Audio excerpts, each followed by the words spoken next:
Alors, bonjour tout le monde. Bienvenue à ce webinaire. Je me présente, je suis Richard Fortier, le directeur du Centre d'études nordiques. Les webinaires sont une nouvelle initiative du Centre d'études nordiques sous les efforts de Sandrine Hogg-Udron, qui est notre coordonnatrice scientifique adjointe à l'UQAR. C'est afin de mettre à l'avant-plan la recherche réalisée par les membres du Centre d'études nordiques sur des thématiques nordiques d'actualité. Ces webinaires vont être présentés tous les derniers mercredis du mois durant les sessions d'automne et d'hiver. Et le premier webinaire du CEN a lieu aujourd'hui. Les présentateurs lors des webinaires des mois de mars et d'avril prochains seront respectivement Peter Douglas du département des sciences de la Terre et des planètes à l'Université McGill. Il fera une présentation sur les émissions de méthane dans les paysages pergélisolés. Et pour le mois d'avril, ce sera David Didier du département de biologie, chimie et géographie à l'UQAR, où il nous parlera de l'érosion côtière en Arctique. Pour le tout premier webinaire, nous avons le plaisir de recevoir Lynn Rochefort, qui est professeure titulaire au département de phytologie à la Faculté des sciences de l'agriculture et de l'alimentation de l'Université Laval. Elle est aussi une membre régulière du Centre d'études nordiques depuis 1997. Elle va nous entretenir de la restauration des tourbières, qui est une solution climatique axée sur la nature. Avant de lui donner la parole à Lynn, j'aimerais l'introduire à travers une courte biographie. Donc, les intérêts de recherche de Lynn Rochefort portent sur la restauration écologique de divers milieux et sur l'écologie des bryophytes, dont notamment les sphaignes. Lynn dirige le groupe de recherche en écologie des tourbières, l'acronyme est GRET, depuis 1992. En outre, elle a été titulaire de 2003 à 2018 de la chaire de recherche industrielle du CRSMG en aménagement des tourbières. Elle est une experte reconnue internationalement en restauration des tourbières. La méthode de restauration des tourbières asséchées qui a été développée par le GRET est appliquée avec succès partout au Canada et ailleurs dans le monde. Lynn est actuellement la correspondante nationale pour le Canada du groupe d'évaluation scientifique de la Convention Ramsar.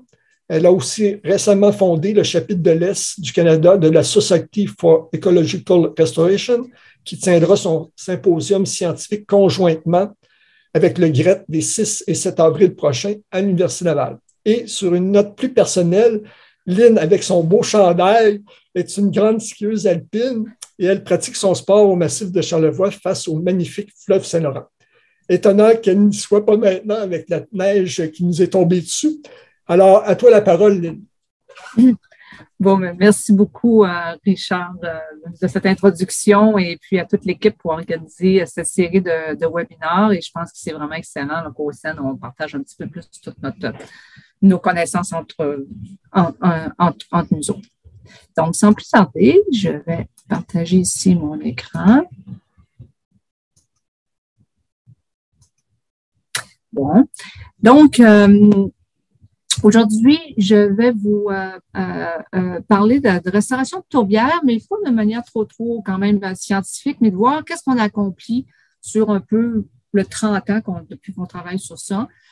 Et je parle de solutions climatiques axées sur la nature, mais aussi conjointement de restauration de services écosystémiques et de la biodiversité. Les tourbières, moi, je travaille quand j'ai pas le temps d'aller dans le nord, quand c'est trop loin, quand c'est trop cher. Bien, je dis toujours, la nordicité, c'est à nos portes. Ici, vous voyez cette magnifique picture, excusez-moi, photo de la Grande Plaie Bleue où vous voyez les Laurentides dans le fond et on est à côté de Québec. On est à 25 minutes de Québec et on ne voit pas de ligne hydroélectrique, on ne voit pas d'impact humain. C'est vraiment une très belle tourbière pour travailler. Dernièrement, je viens de participer avec un groupe de travail à faire le portrait de la restauration des écosystèmes au Canada. Et on a sorti notre rapport en 2021. Et ce que je voulais juste un peu dire, grosso modo, c'est qu'on a fait la synthèse de 3200 articles scientifiques avec des mots-clés, dont la restauration écologique et tous les synonymes. Puis, pour en arriver à sélectionner 677 articles révisés par les pairs qu'on a analysés. Plusieurs d'entre vous vont connaître ces genres de méthodes-là, d'entrecroisement de la recherche. qui combine la bibliométrie avec la cartographie systématique. Et ce qu'on note, c'est qu'il s'est développé 3 pôles finalement de restauration au Canada. Il y a celle qui est liée beaucoup avec Bois-des-Belles sur la restauration des tourbières, il y a celle alentour de Sudbury sur la restauration des forêts et aussi toute la région des sables bitumineux. Donc, c'est 3 vraiment un peu comme points chauds là, où il se fait de la restauration. Donc, notre station expérimentale Bois-des-Belles est un site qu'on a étudié beaucoup et dont je vais vous reparler un peu aujourd'hui et ça va générer plusieurs articles scientifiques. Donc, essentiellement, au Canada, l'extraction de la tourbe, c'est pour des substrats de culture ou cette photo-là, c'est quand on faisait du carton absorbant, mais Johnson & Johnson. Donc, c'est pas pour les centrales thermiques ou générer de l'électricité. Ce que j'aimerais dire en partant, c'est ma déclaration un peu de conflit d'intérêt. Oui, j'ai une partie de mon financement qui vient des programmes de partenariat sur la SNG Industrie, mais j'ai aucune part dans aucune entreprise, aucun contrat de consultation. J'ai la liberté de publier mes résultats complètement indépendants de ce que j'obtiens comme un résultat. Et de dire aussi tout de suite que l'objectif a toujours été de ne pas restaurer la ressource comme telle, mais l'habitat et ses fonctions. Fait que, et jamais de travailler, ça n'a jamais été un de mes buts de retourner à l'écosystème d'origine ou pré-perturbation. Parce que c'est pas le même historique, puis vous savez, les tourbières s'accumulent, se forment sur des milliers d'années. Mais comment on fait pour arriver à transformer ce paysage lunaire-là, ce que vous voyez, c'est quand même quelques tracteurs là, sur le champ, en ces écosystèmes vivants du point de vue très riche au point de vue floristique et faunique. L'approche nord-américaine sur laquelle je me suis appuyée beaucoup personnellement dès le début, c'est de focusser sur la réintroduction des sphinx. Comment favoriser, faciliter la croissance des sphinx sur des substrats dégradés.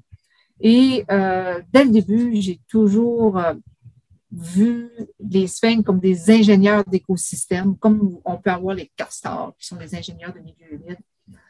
Et essentiellement, c'était le focus de cette plante extraordinaire-là qu'on a sur la planète. Ça, c'est en cette approche-là, je ne vous dis pas là, au début, les années 90, début des années 2000, encore, pas encore, plus maintenant, mais j'ai été longtemps critiquée par mes collègues en Europe. Parce que mes collègues en Europe, pour restaurer les tourbières, avaient plutôt une approche beaucoup plus de remouillage, en pensant que la tourbière se reformerait par comblement. Et on trouvait toujours que je focusais trop vite juste sur la sphinx. Moi, je disais, c'est la base de ma maison, et pas assez sur toute la biodiversité, alors que les Européens étaient plus holistiques dans leur approche à la restauration. Et je vais revenir sur ça, là, vous dire maintenant comment est-ce qu'on en est. Qu'est-ce que ça donne maintenant 25 ans plus tard. Donc, les premières années de ma recherche, ici, vous avez un peu une ligne de temps. À partir de 91, à partir de mes premières recherches, j'ai focusé beaucoup au début donc sur la biologie et l'écophysiologie de la sphinx, à travailler à partir de la germination des spores en serre, en chambre de croissance, pour ensuite passer à des essais sur des parcelles.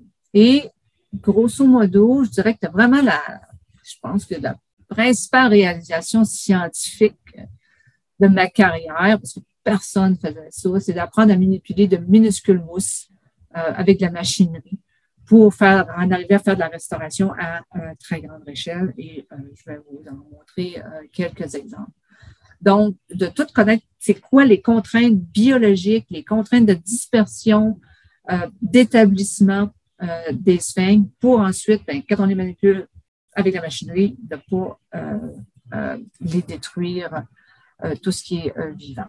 Tout ça a mené à la méthode qu'on appelle la méthode de transfert de la couche mucinale.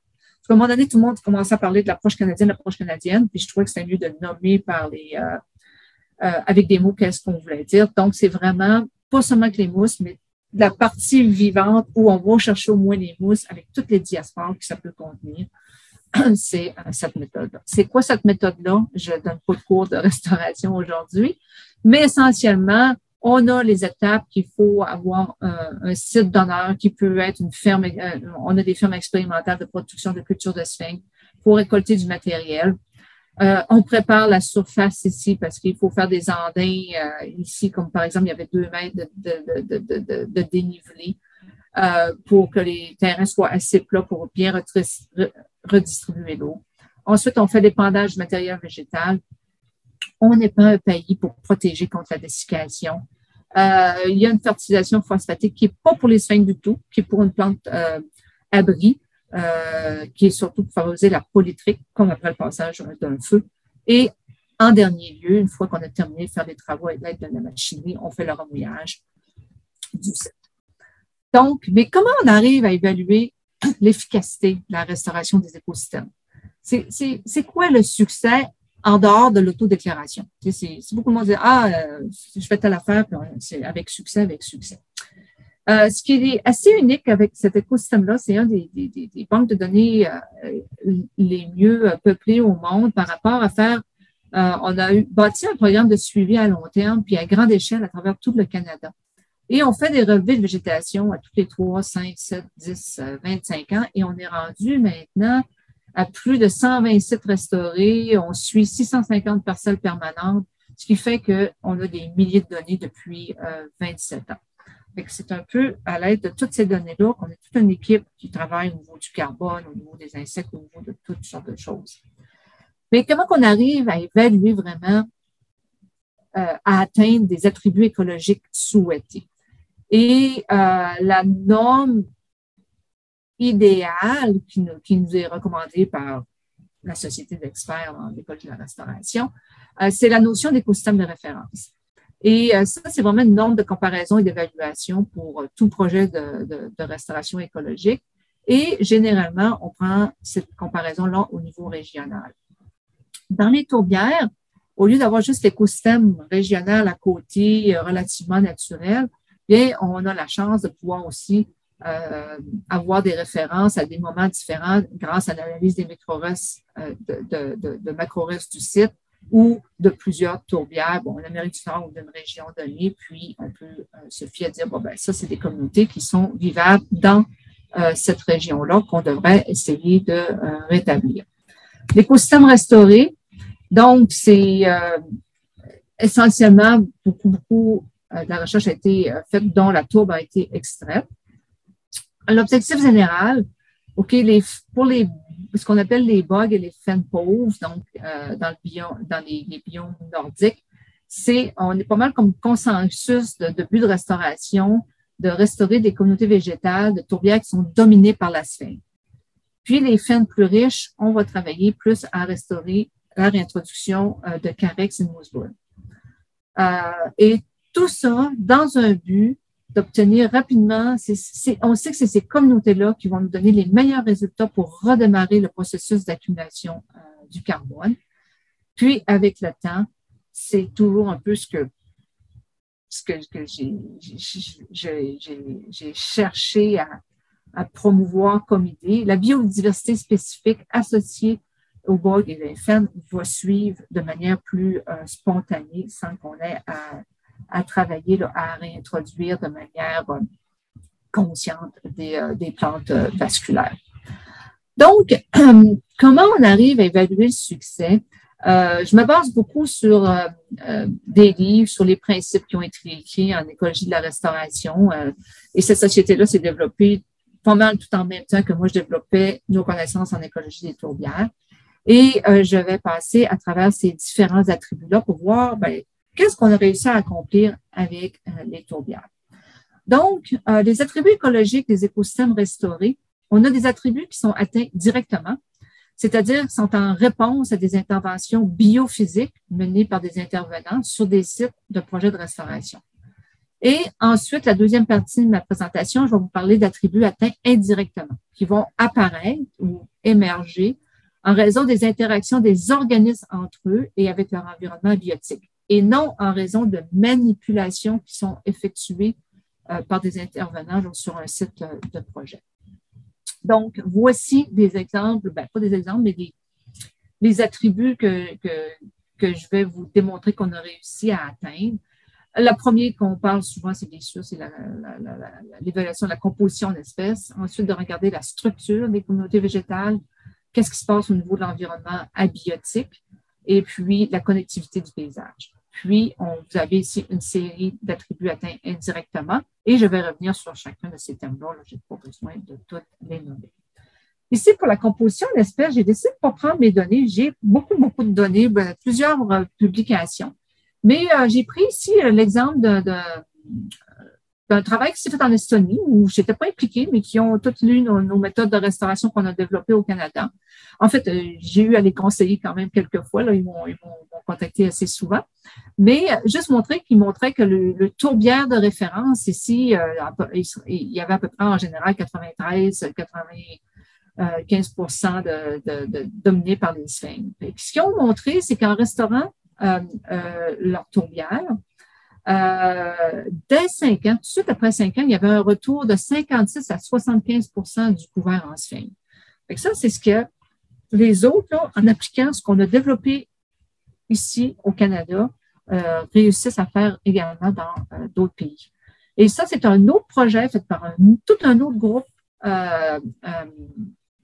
d'écologistes de la restauration et qui démontrent que ce sont plutôt les sphinx de but, comme le Sphagnum rubellum et Fuscum, qui sont les plus appropriés. Et ça fait longtemps que, avec différents collègues, on travaille avec ces espèces-là et qu'on savait ça, mais c'est bien de le voir, d'autres personnes le font et raffirment ce qu'on fait.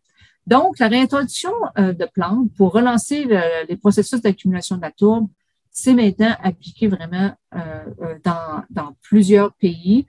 Et avec d'autres choses que je vais vous dire tantôt, qu'est-ce qui se passe au niveau du carbone, de plus en plus, de gens sont vraiment intéressés à voir comment on réussit aussi rapidement à pouvoir rétablir nos sphinx sur les tourbières.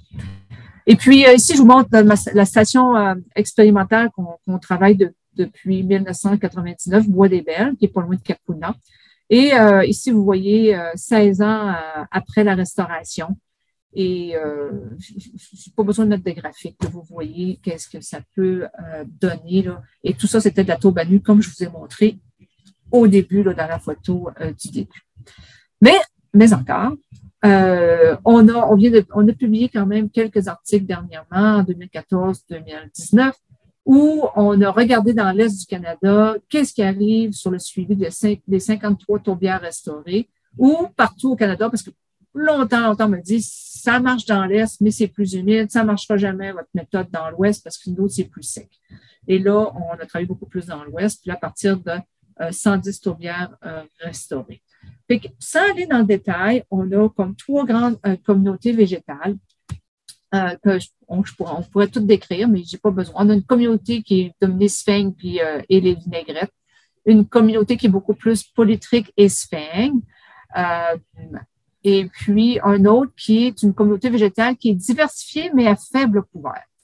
Qu'est-ce qu'on a appris avec ça? C'est que la première bonne nouvelle qu'on a appris de ces articles-là, c'est que, contrairement à d'autres projets de restauration, on n'a pas d'espèces exotiques envahissantes post-restauration.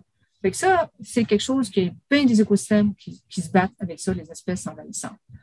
Et la deuxième bonne nouvelle, c'est que les résultats des communautés végétales ne sont pas statiques dans le temps. Sur 15 ans, on a remarqué les trajectoires suivantes. Donc, comme je vous disais, la communauté peu diversifiée va, avec le temps, évoluer vers les communautés qui sont dominées par les sphinx. Celles qui sont en sphinx demeurent en sphinx et les polytriques. Fait essentiellement, vous voyez, on bouge toujours pour aller vers une communauté qui est plus dominée par les sphinx. Donc, vous avez les articles, donc si jamais vous voulez aller plus loin. Mais il y a beaucoup de variations entre les sites. On s'est demandé pourquoi. Et puis, la troisième bonne nouvelle, c'est qu'on peut faire des ajustements. On s'est aperçu, en faisant nos analyses multivariées, que c'est quand même près de 20% de la variation des résultats est liée à une certaine non-conformité d'appliquer la méthode, qui est simple. Mais par exemple, si on n'a pas choisi le bon site d'honneur, choisi les bonnes plantes et le bon type de sphinx, les sphinx de milieu humide, ça ne fonctionnera pas quand est-ce qu'on restaure, est-ce qu'il y a eu des retards entre les différentes étapes de restauration. Fait que on sait qu'on a déjà encore là, on peut aller gagner un autre 20 d'efficacité. Maintenant, au niveau de la structure, comme attribut écologique qu'on peut atteindre directement, c'est sûr qu'on travaille quand même à creuser des mares. En réponse à la création de micro-habitats, on a plusieurs études qui ont été réalisées en cours et on a maintenant une certaine connaissance comment créer ces mares-là pour créer une hétérogénéité dans le paysage de tourbière. Donc, en contribuant à l'hétérogénéité, par conséquent, on contribue à leur diversité. Et ici, je devrais rajouter, on vient de publier un autre article en 2021 sur les oiseaux également. Et j'ai une étudiante qui va travailler encore sur des mares créées spontanées présentement au doctorat. C'est qu'on va en entendre parler encore un peu plus. Qu'est-ce qui se passe au niveau maintenant d'hydrologie? Donc, on procède beaucoup par blocage des canaux de drainage. Et ce qu'on a trouvé ici, c'est une des études qu'on a faites 10 ans après la restauration. Tout de suite, on a une nappe phréatique qui est plus élevée dans le site restauré. Donc, comparé à non restauré, les nappes phréatiques vont être plus près de celles des tourbières naturelles. Mais ils sont plus variables. Donc, on a une fluctuation et on pense que c'est probablement dû parce qu'il n'y a pas encore une assez grande épaisseur de tourbe néoformée qui va contrôler un peu cette régulation des niveaux d'eau. Ensuite, souvent, il disait que pour améliorer cette fonction hydrologique-là, on devrait recréer l'acrotherme. On a fait des tests. C'est quelque chose que maintenant, on a abandonné. On ne croit pas que physiquement, ça vaut la peine de créer de la microtopographie dans la tourbière parce que ça vient trop sec, les sphènes ne poussent pas. C'est mieux de laisser développer le tapis de sphènes et on va voir plus tard comment ça se structure. Donc, c'est pas vraiment une approche. L'environnement biotique au niveau de la chimie, on l'a fait maintenant. Bon, ici, je prends l'étude encore qu'on a faite à Bois-des-Belles. On voit que la trajectoire de la chimie des tourbières, c'est comme support à la communauté végétale, la maîtrise de tourbe, puis que ça suit pas mal le retour de la végétation. Fait que si on prend quelque chose de facile, peut-être le pH, lorsque la tourbière n'est pas restaurée, en général, on peut avoir des pH plus élevés. Les tourbières à sphènes, ici je vous parle, vous voyez, dans le point de 6. Et puis, lorsqu'elle est restaurée, on abaisse ces pH-là avec le temps. Et la naturelle, vous voyez ici en comparaison. Fait que c'est toujours ça comparé à l'écosystème de référence. Fait que ce soit pour les conductivités électriques, le calcium, on voit que tous les niveaux de ces éléments-là se rapprochent avec le temps des tourbières naturelles. Un autre attribut que maintenant on travaille beaucoup plus dernièrement en recherche, c'est d'assurer une connectivité avec les paysages environnants. Ici, vous voyez une tourbière qui était exploitée en bas, et puis une personne, et souvent, on peut avoir des 2-3 mètres de différence avec la tourbière forestière qui pouvait ceinturer. Donc, pour faire cette connectivité-là du paysage, on a plusieurs options d'aménagement. Adoucir les plantes, combler le canal de drainage principal qui, lui, peut aller jusqu'à 2 mètres de profond, couper des arbres. Donc, c'est vraiment là quelque chose sur lequel on a travaillé beaucoup plus au lieu au début de seulement restaurer directement seulement sur les planches ici. Là, on se préoccupe de tout le gradient. Qu'on réussit d'ailleurs à améliorer et c'est ce qu'on montre par différentes actions qu'on a faites dans le paysage. On avait étudié dans l'Ouest. Et j'ai beaucoup de ces idées-là que de temps en temps, quand on va en Europe, entre autres en Angleterre, il y a plein de petits projets de restauration. Fait qu'ici, on voyait là, des sites où on veut redistribuer l'eau.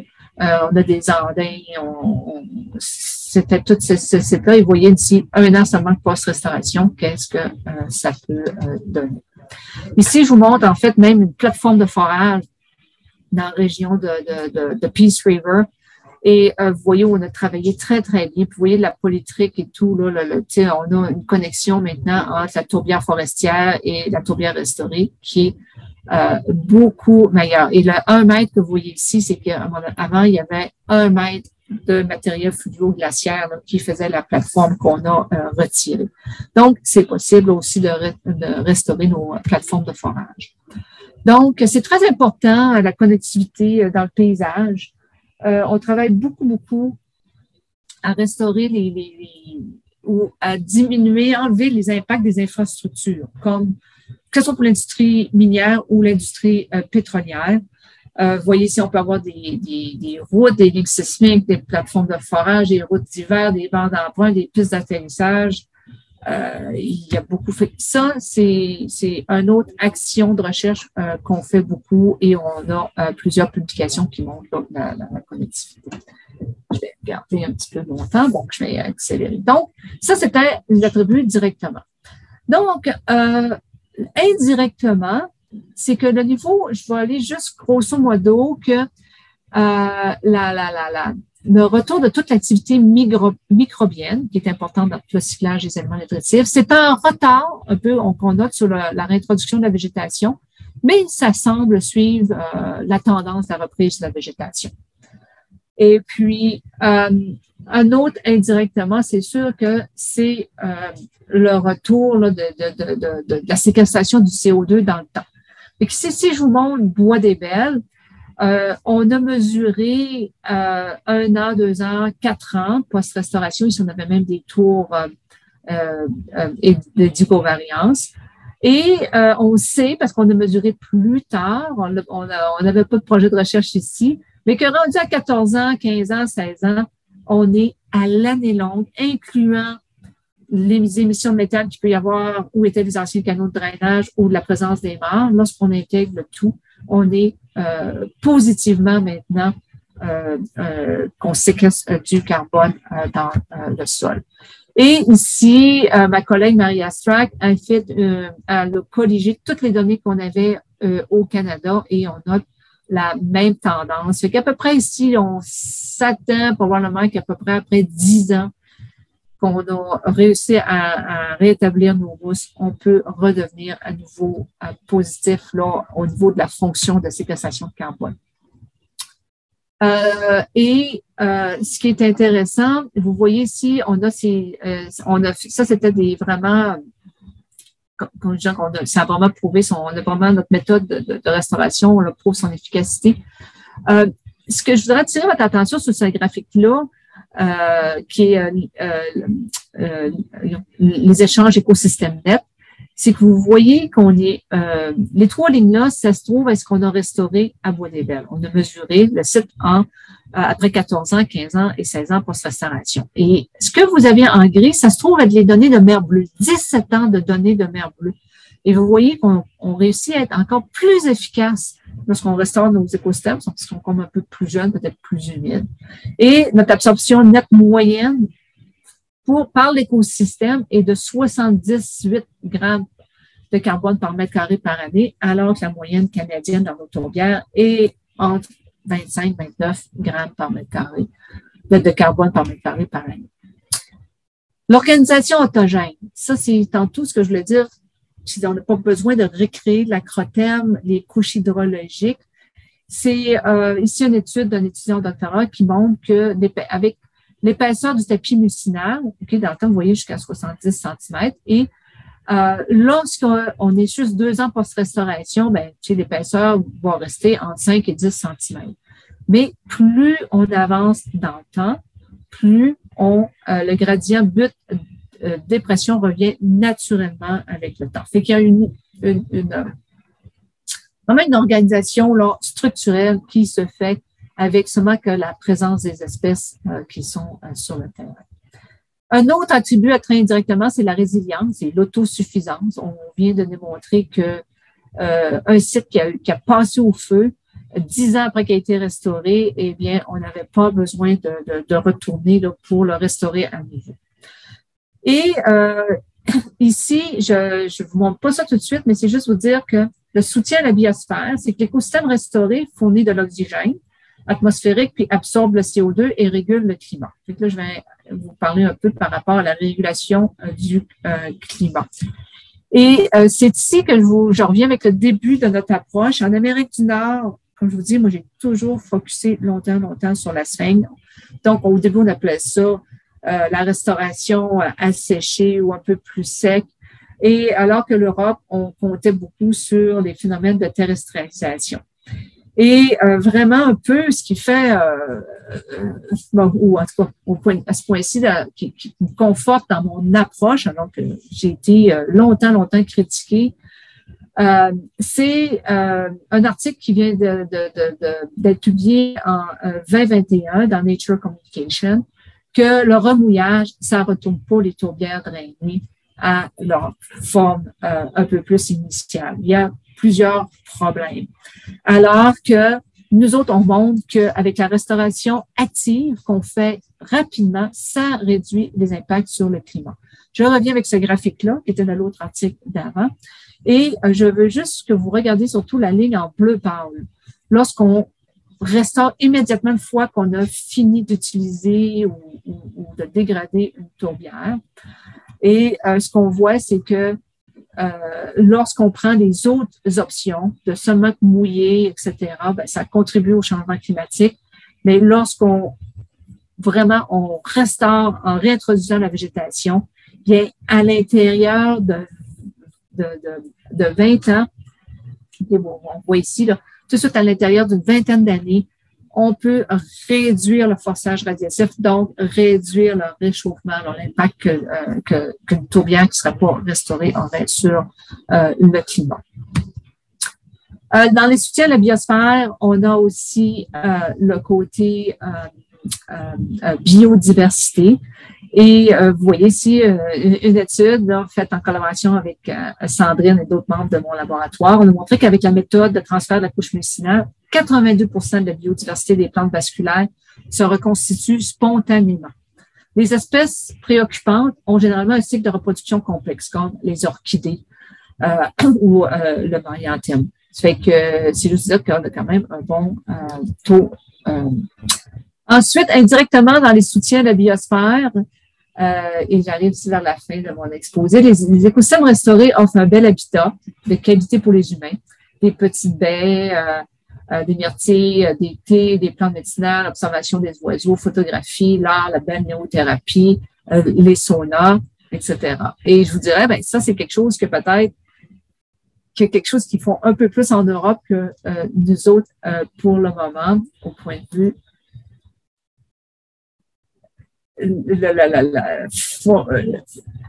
juste de dire, ça fournit des habitats des espèces inconnues et il y a plusieurs autres pays en Europe qui utilisent beaucoup les tourbières au point de vue art et artistique et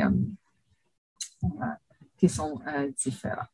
Donc, on peut réussir à restaurer les tourbières maintenant qu'on a une meilleure compréhension de ces écosystèmes-là. Et vous voyez ici, je reviens avec ma photo de départ, qui est une tourbière à Sainte-Marguerite-Marie au lac Saint-Jean. Avant 1995, c'était immense, qui était ouvert. C'était dans ce temps-là, c'était Johnson & Johnson qui fabriquait des cartons absorbants là, pour des serviettes hygiéniques. Et avec mon collègue François Quinty, on a travaillé, on a restauré 450 hectares juste dans ce site-là. Et vraiment, des choses aussi dont je suis vraiment contente de revoir, c'est les grues du Canada qui, depuis ce temps-là, réutilisent ces grandes tourbières-là. Donc, ça dénote un peu la qualité de l'habitat aussi. Donc, juste pour dire que la restauration des tourbières drainées, c'est vraiment une étape nécessaire pour atteindre les objectifs climatiques mondiaux. Et c'est vraiment un énorme défi. Respecter l'accord de Paris puis atteindre la neutralité de carbone signifie que d'ici 2050, il y a 50 millions d'hectares de tourbières drainées, dont la moitié est à usage agricole, doivent être remouillés et restaurés. Ça veut dire près de 2 millions d'hectares par année. Fait que ça nécessite une énorme mise à l'échelle des pratiques de restauration, des approches innovantes, des orientations claires et complètes. C'est ainsi que des politiques gouvernementales de soutien. Donc, j'ai travaillé sur des notes politiques pour la Convention de Ramsar. On est en pleine décennie des Nations unies sur la restauration des écosystèmes où on va essayer d'accélérer tous ces processus de restauration-là. On doit se poser des questions au Canada.